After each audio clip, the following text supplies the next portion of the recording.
Does money actually make you happy? And if so, how much money does it take to make you happy? Let's go ahead and break it down. Now, if you haven't noticed already, there has been a viral article that says that millennials say they need $525,000 per year to be happy. Now, as a fellow millennial myself, I'm gonna tell you right now, yes, that amount of money every year coming to my bank account would absolutely make me happy. But what do the studies say, and why does this vary between ages? Because baby boomers say that they only need $124,000 to be happy. So what is actually going on here? I've got a few theories, and then I've got a few stats and statistics as well. But to answer the question, does money make you happy? Yeah.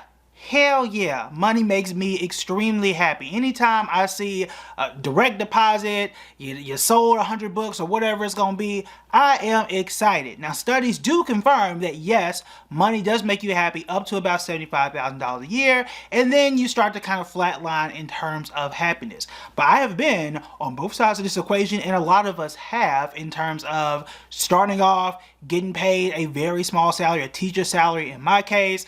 I don't know about if y'all told you my entire story, if you watched that video or not, but when I started my career as a teacher and then I decided to leave, take a $10,000 pay cut and move to New York City, the most expensive area, one of the most expensive areas in the US, making $35,000 in 2014, 2015.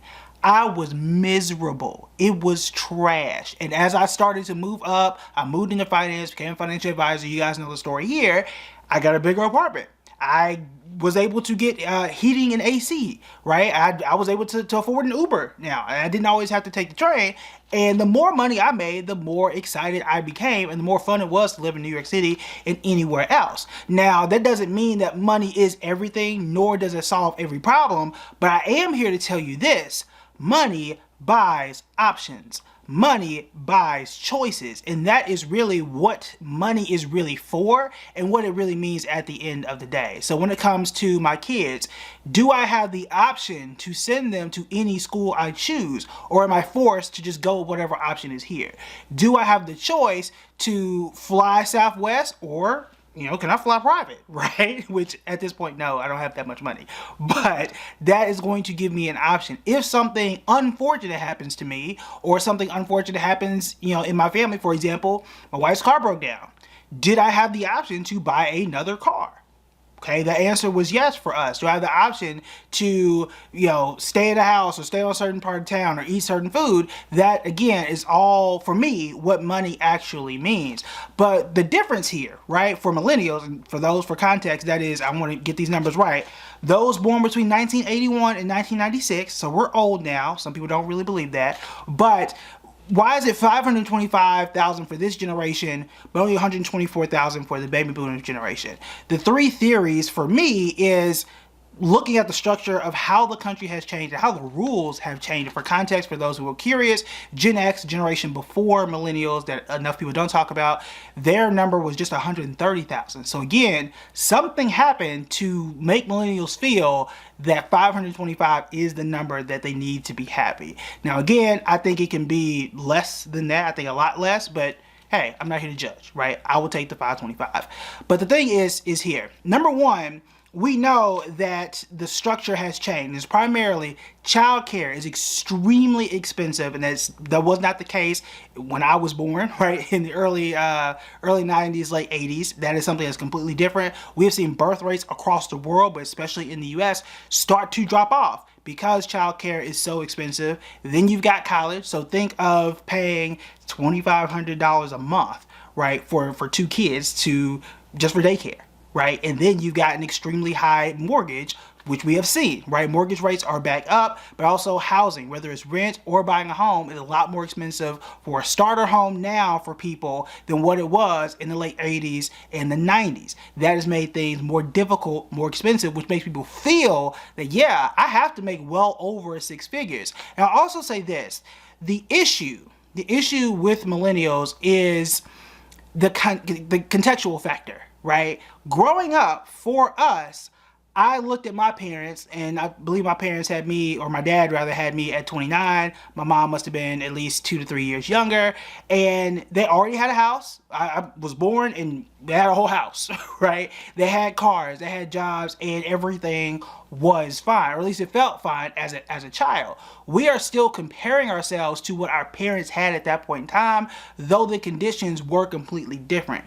Back then, right? Back then, our parents could have gone to college or did go to college, and they were able to pay for that with a part-time job on minimum wage when tuition was like $3,000 a year.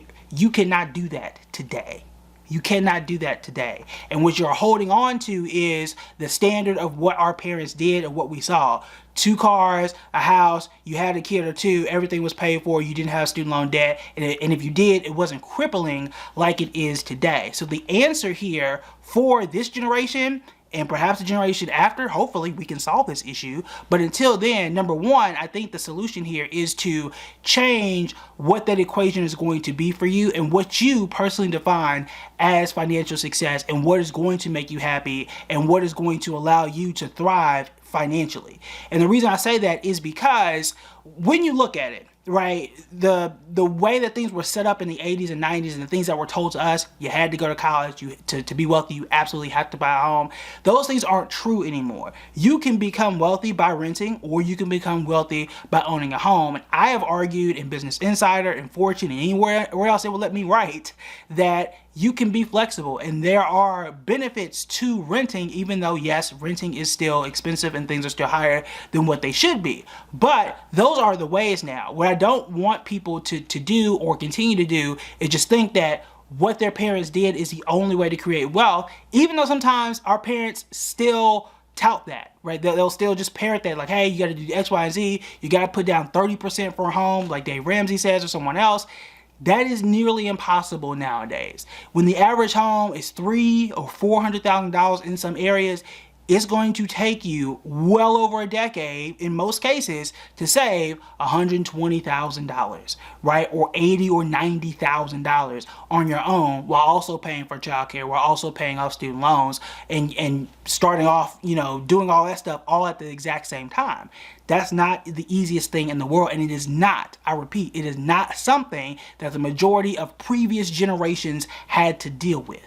Now, are there some individuals here or there? Yes, there are. But as a generation, they did not have to deal with those exact same pressures and those exact same issues. So you have to sit down and redefine what is happiness for you, what is wealth for you, and how are you going to arrange those things to fit exactly what it is you're looking for. And I'll say this as well, when it comes to wealth and happiness, you can have both.